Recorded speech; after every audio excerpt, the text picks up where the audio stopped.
Bueno, hoy nos metemos de lleno en un texto bíblico que, por siglos, ha fascinado y hasta confundido a muchísima gente.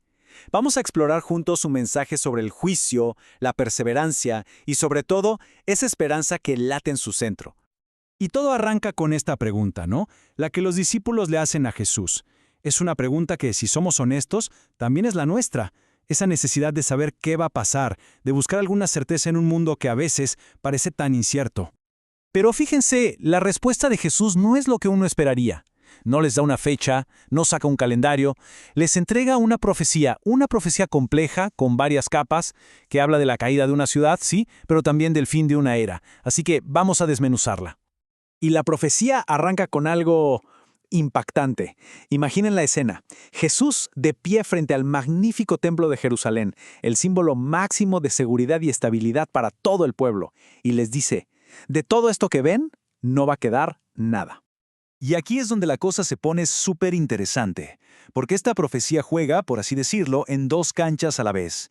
Tiene un cumplimiento histórico muy concreto que pasó en el año 70, pero al mismo tiempo ese evento se convierte en una especie de anticipo, una señal de algo mucho más grande que está por venir.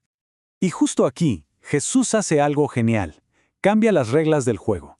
La pregunta de ellos era, ¿cuándo? Pero él la voltea y dice, miren, lo importante no es cuándo, sino cómo deben estar preparados.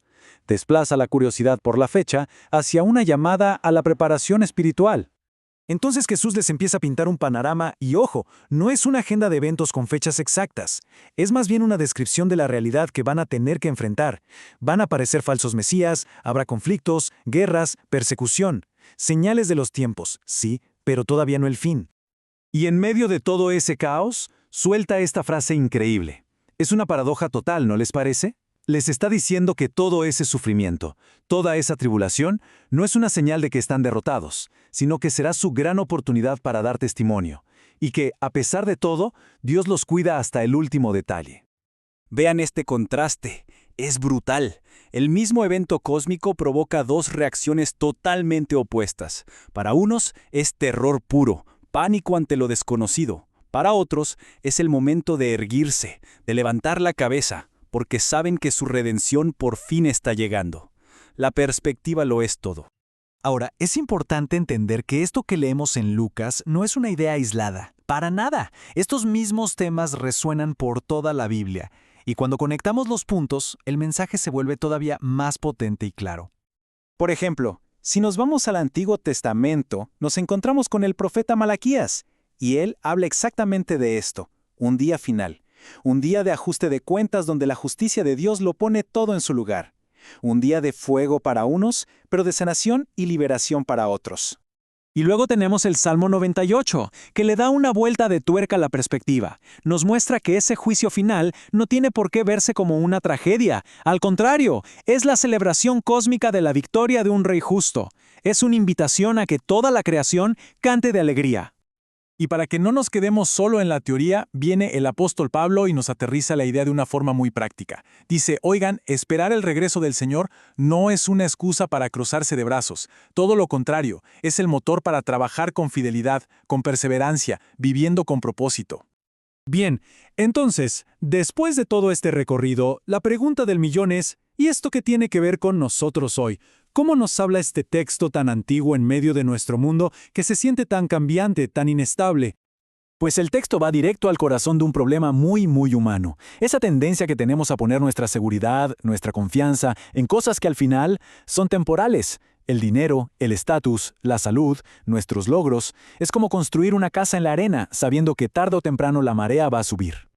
Y esto nos presenta básicamente dos maneras de mirar hacia el futuro. Pensemos en ello como dos caminos.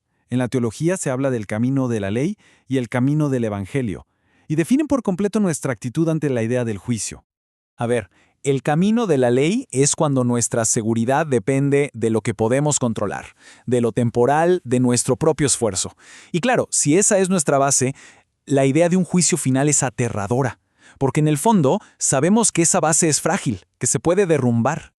Pero luego está el otro camino, el del Evangelio. Y aquí la cosa cambia por completo. La seguridad ya no está en lo que hacemos, sino en Cristo y sus promesas.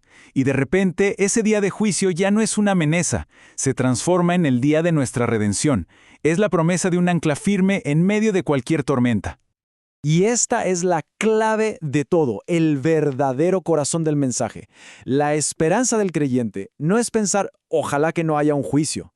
No, la esperanza es saber que aquel que viene a juzgar es el mismo que nos salvó. Y eso lo cambia absolutamente todo.